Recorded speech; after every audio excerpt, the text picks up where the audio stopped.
Kulamula uDJ Tira uBig Zulu ezama ukuqeda ngegcokama elisha emva kokuba igcokama elisha lisondele kuye okanye-ke lithi-ke alimvakashele emva kokumenyezelwa kwengoma ehlukanise unyaka lithi-ke liyokhuluma indaba kaLwandlunkulu kuba-ke angahle na abe khona emcimbini obizwa ngokuthi-ke Imthandeni Summer Experience uyaye-ke ube le eMdletshe mhla ka-4 January nakulo nyaka-ke ozobe ukhona. Nokho-ke uLwandlunkulu akabonakali kumaphosta ongomunye kwabaculi abadlala indima enkulu kwi-career kaMthandeni igcokama elisha kakhulukazi-ke ngengoma ithi-ke iParis eyadla-ke abantu ngonyaka ka-2023. Igcokama elisha-ke lingene-ke endaweni lapho kube kade kuhleli khona-ke uBig Zulu libonakala-ke lilokhu limamatheke njalo sengathi-ke belikade-ke nje lithi liyoncokola noMfokanene okuthe uma ngabe efika uMfokanene-ke wangakukhombisa nokho nakancane ukukuthokozela lokho okwenze waze-ke wakhushukelwa umoya esho-ke nokuthetha isigcokama elisha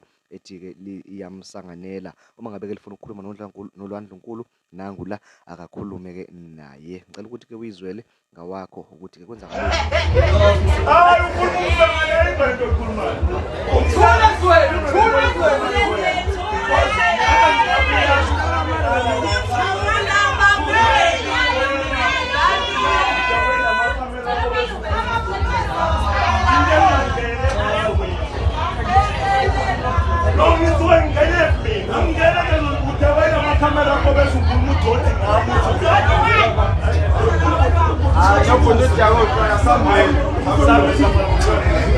Não,